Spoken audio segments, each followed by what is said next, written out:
Good afternoon, students. Today we will discuss next topic of wave optics, that is reflection and diffraction on the basis of Huygens principle.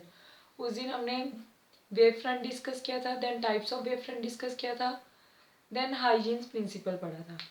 आज हम Huygens principle का ही next topic study करेंगे, that is reflection on the basis of Huygens principal.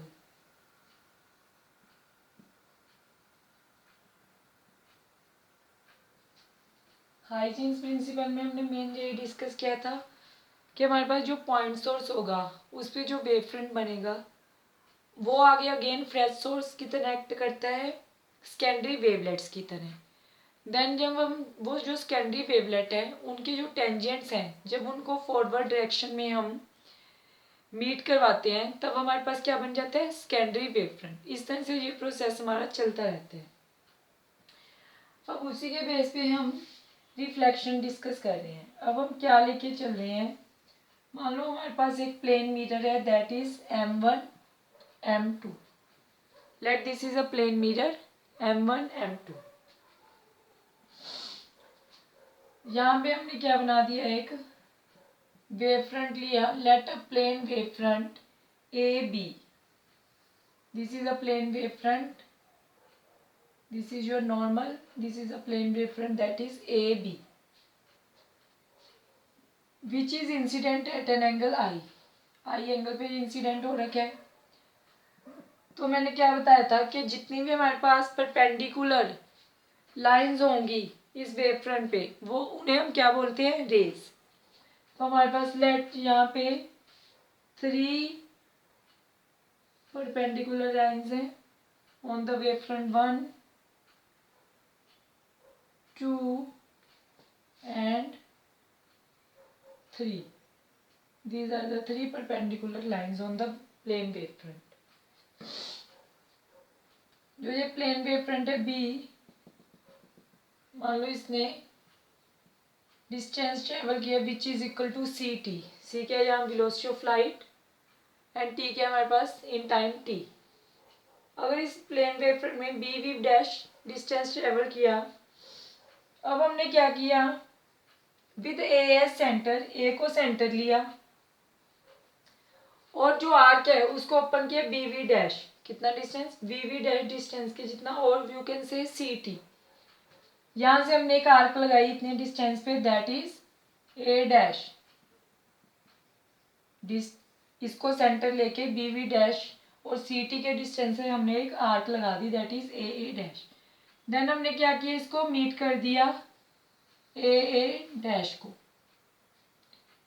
अब इस A dash से हमने क्या करना है, एक टेंजेंट ड्रा करना है और ज्वाइन कर देना है A dash and B dash को। Let this is your tangent A dash B dash. A dash से हमने एक टेंजेंट ड्रा किया और A डैश को हमने ज्वाइन कर दिया किससे, B डैश से। सिमिलरली जो यहाँ पे आपका ये वाला पॉइंट है, अगेन यहाँ पे एक नॉर्मल है जहाँ से अगेन एक रे जाएगी। सिमिलरली यहाँ पे अगेन हमारे पास क्या था, एक नॉर्मल था। अब जो ये वाली रे है इसको हम बोलेंगे 1 डैश, ये वेव फ्रंट 1 था। अब ये हमारा क्या मिल गया, हमें सेकेंडरी वेव फ्रंट मिल गया, this is our secondary wave front और रिफ्लेक्टेड, ठीक है। और ये 2 से हमारे पास this is our 2 dash, third से जो आ रही है यहाँ से एक जाएगी हमारे पास, दैट इज 3 डैश। ये हमारे पास रिफ्लेक्टेड वेव फ्रंट आ गया और सेकेंडरी वेव फ्रंट। अब इसमें क्या है, जो इंसिडेंट रे है, जो रिफ्लेक्टेड रे है और जो नॉर्मल है, these all are meet at same point and in the same plane. These are meet at same point and in the same plane. अब हम ट्रायंगल ले रहे हैं, in triangle ABB dash and triangle A dash B dash. these are our 90-degree angles, right angles. Angle A B B dash is equal to इसके A dash B dash, क्यों, each 90 degree. A B dash क्या है दोनों में common, A B dash is equal to A B dash, that is common. Third क्या है हमारे पास,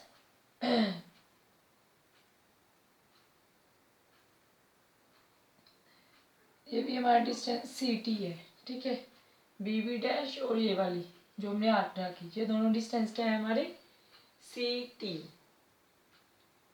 अब नेक्स्ट इसमें क्या आ जाएगा हमारे पास, एक तो ये 90 डिग्री एंगल हो गए, दूसरी ये लाइन हमारी कॉमन हो गई।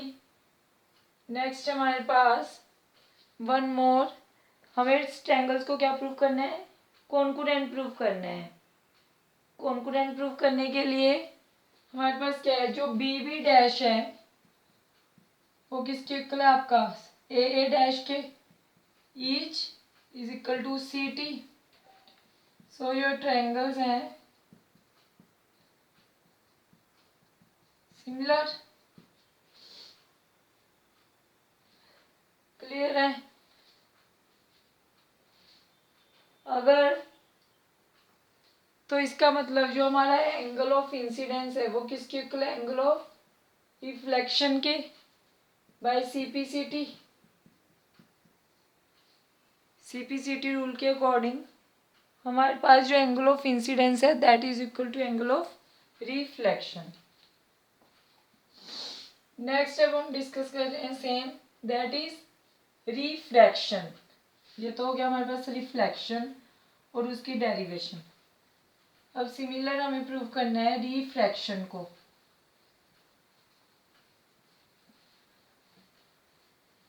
अब देखिए रिफ्रैक्शन में क्या होगा, अब हम वेव फ्रंट लेंगे एयर ग्लास इंटरफेस पे। यहाँ पे तो हमने एक मिरर लिया था, उसके ऊपर एक प्लेन वेव फ्रंट लिया था। अब हम प्लेन वेव फ्रंट लेंगे where air glass interface, refraction.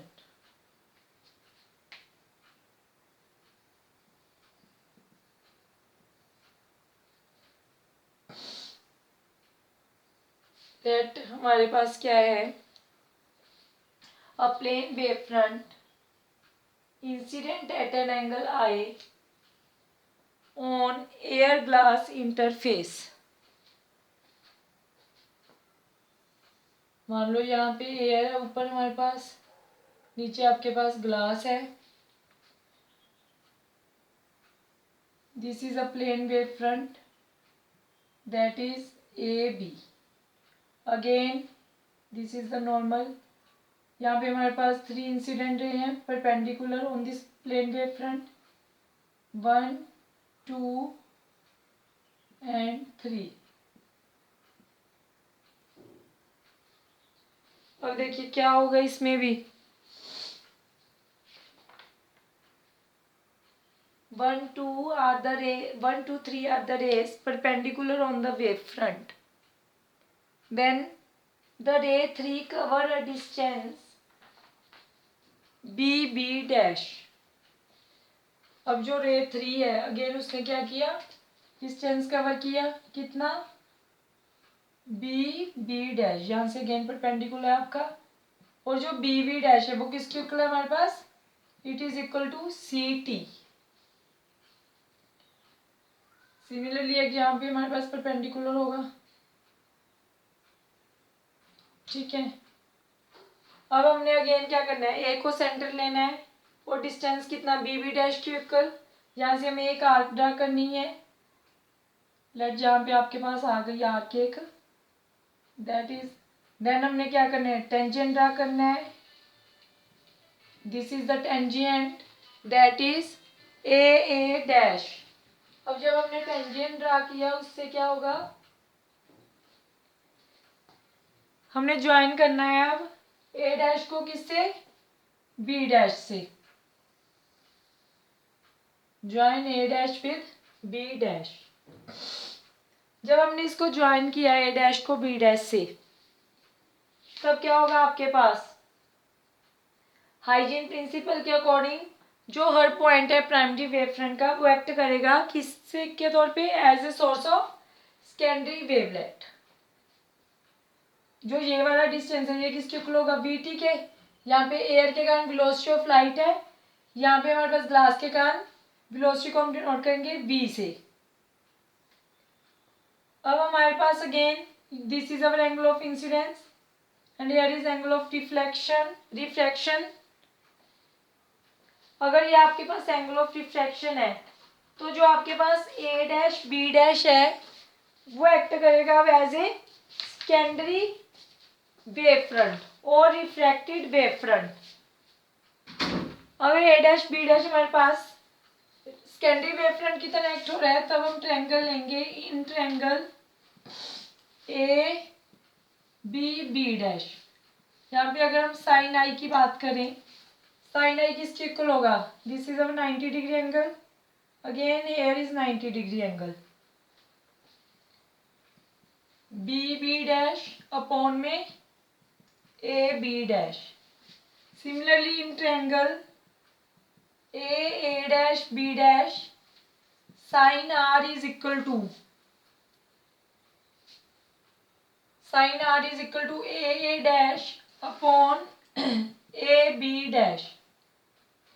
अब स्नेल्स लॉ के अकॉर्डिंग क्या होता है, sine I upon sine R is equal to B B dash upon A B dash upon A dash over A B dash. A B dash से A B dash cancel, so sine I upon sine R is equal to B B dash upon A dash.